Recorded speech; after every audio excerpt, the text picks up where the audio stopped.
As Israel's assault on Gaza enters its fifth month, the death toll in the enclave continues to rise, and the humanitarian crisis deepens. So when will the killing stop? And what is the Netanyahu government's long-term strategy? Since the start of Israel's assault on Gaza, Israel's stated aim has been to destroy Hamas. Yet, despite being 4 months into this war, we're entering the fifth month, and dropping enough explosives that rival the weight of 2 nuclear bombs, Israel has allegedly killed just 20 to 30% of Hamas members. And instead, they've killed tens of thousands of civilians. You're the former director of Mossad, which is Israel's national intelligence agency, equivalent to the CIA here in the United States. Do you agree with Prime Minister Benjamin Netanyahu's government strategy? I think that this event, which took place now, is unique in the history of the state of Israel. And I think that the strategy of the Prime Minister in launching this counterattack to the invasion of Israel in the south gave him the right, together with his cabinet and the enlarged cabinet and other cabinets which succeeded them, to conduct this war. And I think that we are doing the best we can to achieve the aims that he has named as the aims he would like to achieve. But I'm talking a little bit more about strategy. Do you think the strategy that he's deploying is proper? I cannot think of any other strategy.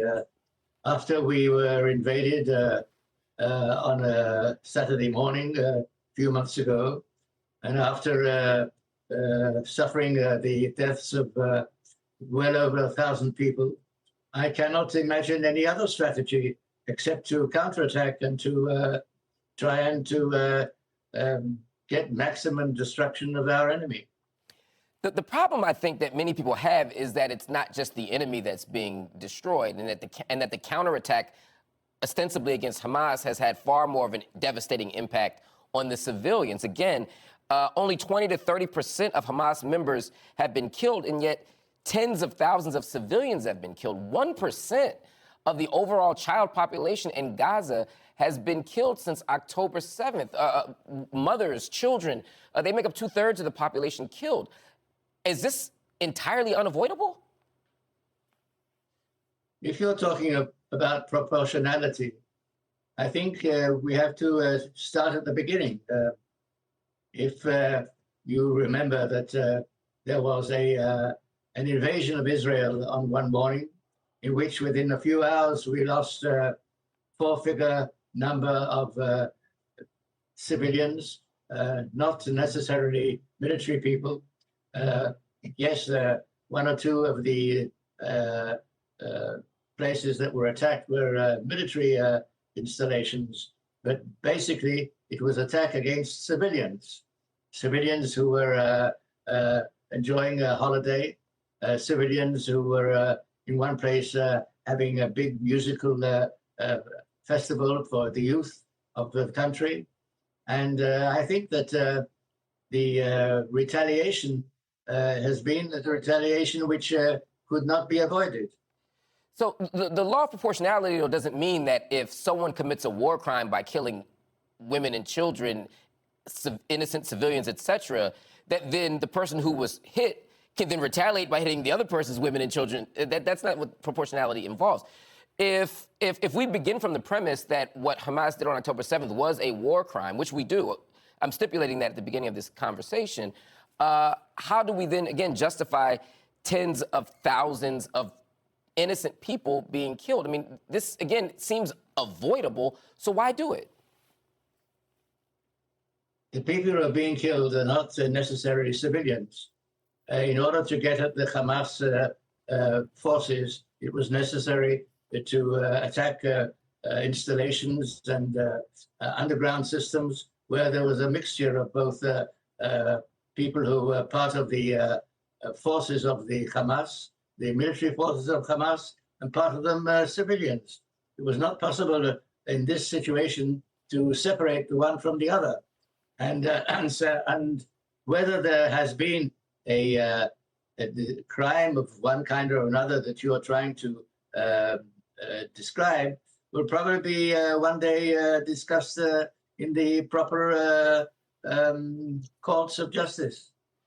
Let me ask you a question, because this has been something that I've heard stated by many representatives of the Israeli government before, that the killing of the women, the killing of the children, the killing of the innocent civilians has been an unfortunate but unavoidable collateral damage to strike Hamas, and that it had to be done in order to control Hamas.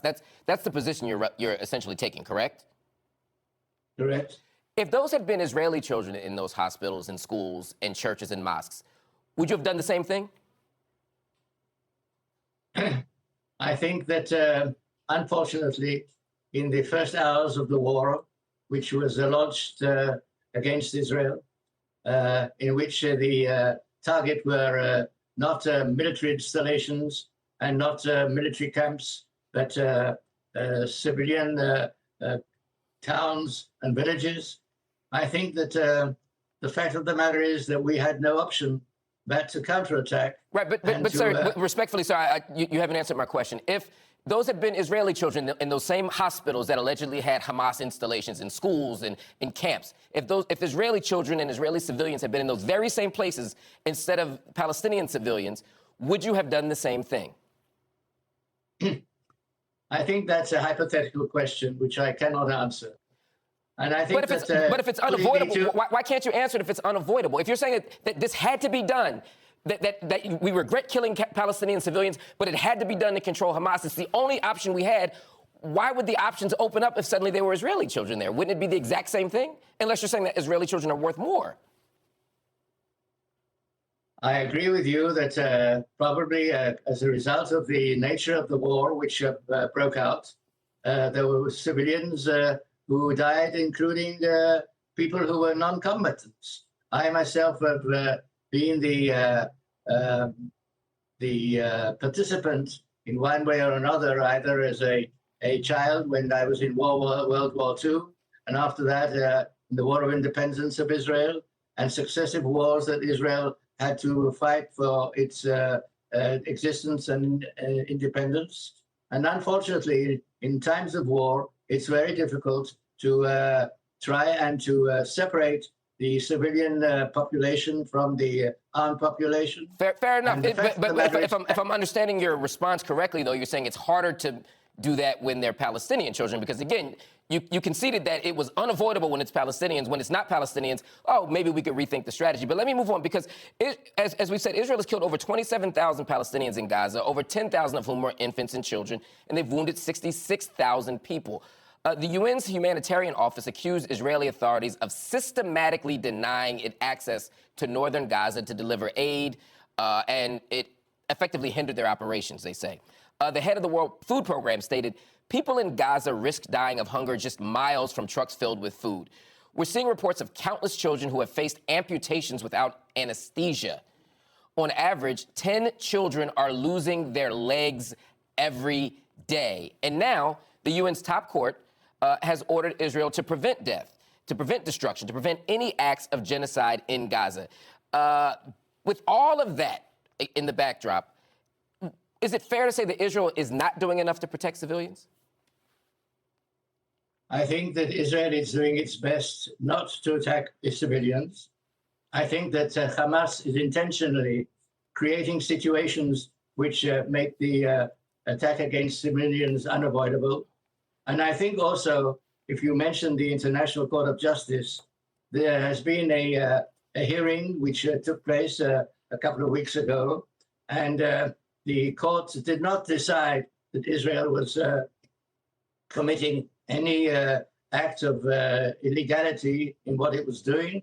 And they said that it was plausible. They said that it was plausible. So just, I don't want my audience to be confused and think that you're suggesting that the court ruled to the contrary, which wasn't the point of the hearing. This was about the emergency measures. And what the court said was that it was plausible that genocide was happening, and they ordered Israel to prevent any acts. And when they listed all of the things that Israel was to prevent happening, those were effectively the definition, the textbook definition of genocide.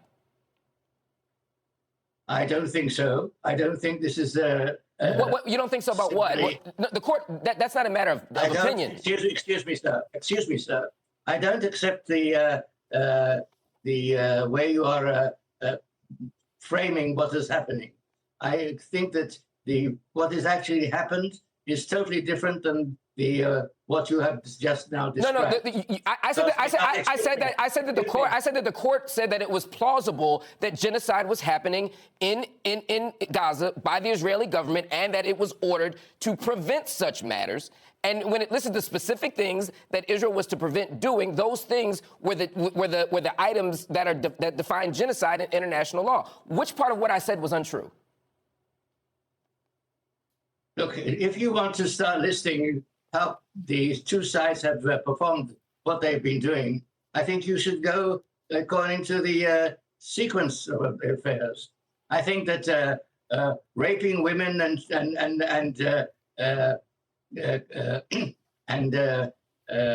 cutting up bodies of people, as it was in the first few hours of the war, and preventing them being identified in any way, and after that, taking the people who they could and removing them from where they were and capturing them and taking them across the border and acting as if they had the freedom of what to do whatever they wanted, to romp over Israel in every village that they entered and to cause havoc.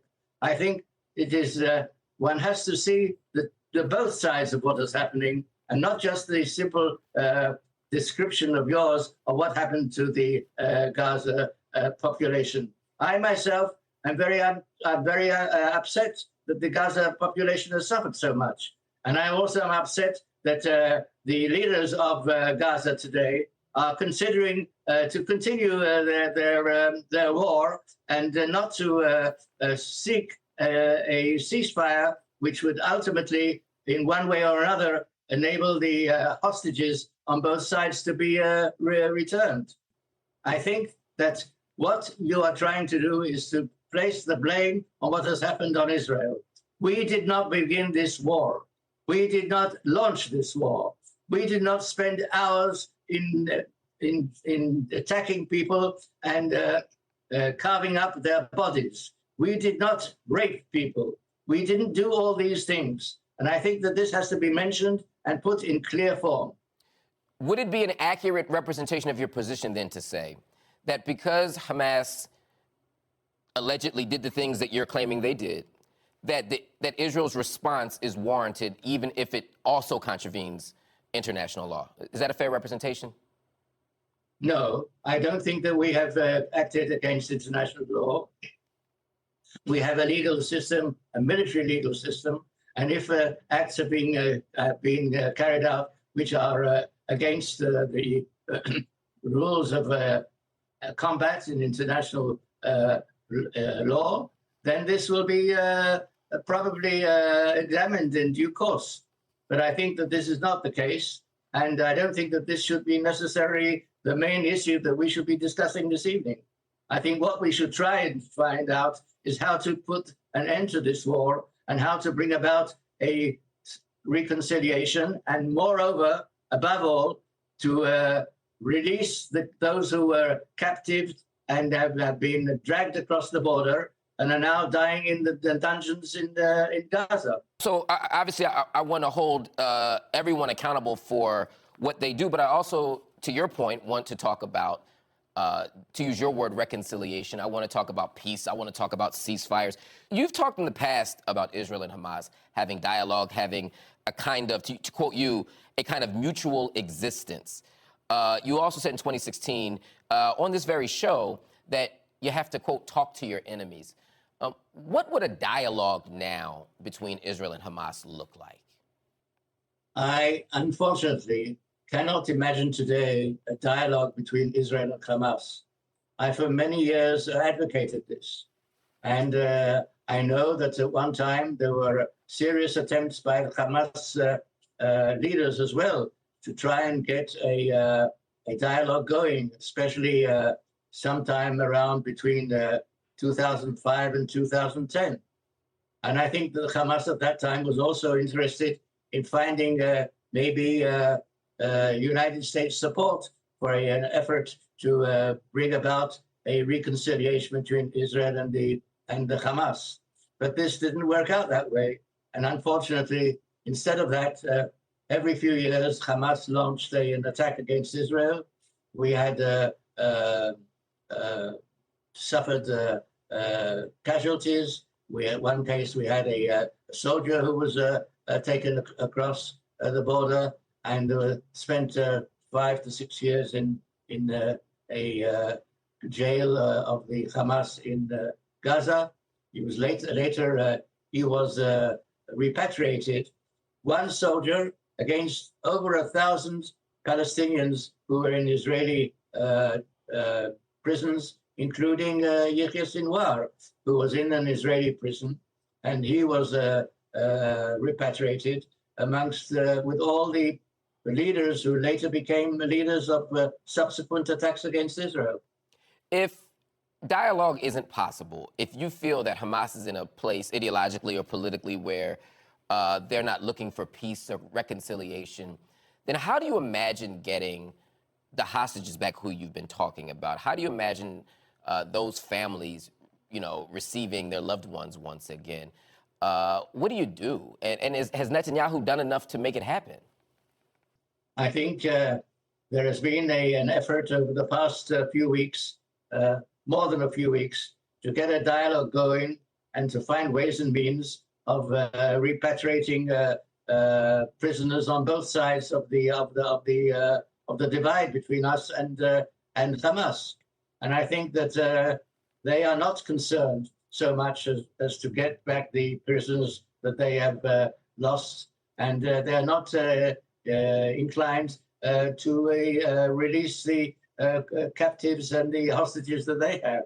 And every day that goes by, more and more people may be losing their lives as a result of the foot dragging of Hamas on the negotiations which are now proceeding. I want to ask you about the Hannibal Directive. It's an operational order developed by the Israeli military in the 80s to prevent the capture of soldiers at any cost, including endangering their lives to prevent them from being captured. According to Israeli newspaper Haaretz, for the army, a, quote, dead soldier is better than a captive soldier who forces the state to release thousands of captives in order to obtain his release. You were already in Mossad when the directive was introduced, and you eventually went on to head the agency. Is this a directive that you supported? I do not know of any such directive. I've never heard of such a directive before.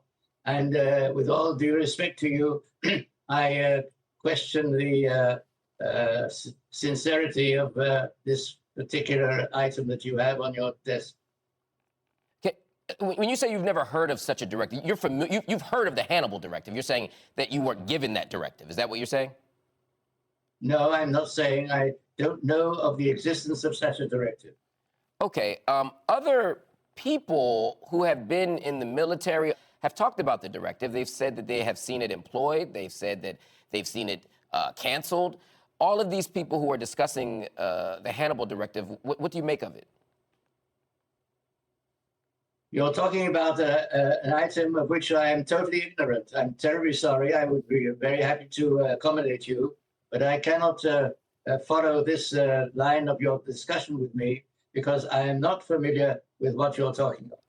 Israeli Air Force Colonel Naf Eretz referred to October 7th as a, quote, mass Hannibal event in reference to the controversial directive ordering Israeli commanders to kill their own soldiers to prevent them from being taken captive. When I hear that, just as one example, among others, can you understand why the public may find it implausible that you, the head of the Mossad, former head of the Mossad, has never even heard of such a directive when multiple members of the IDF, multiple members of government have said that they've had the directive, seen the directive, challenged the directive, imposed the directive?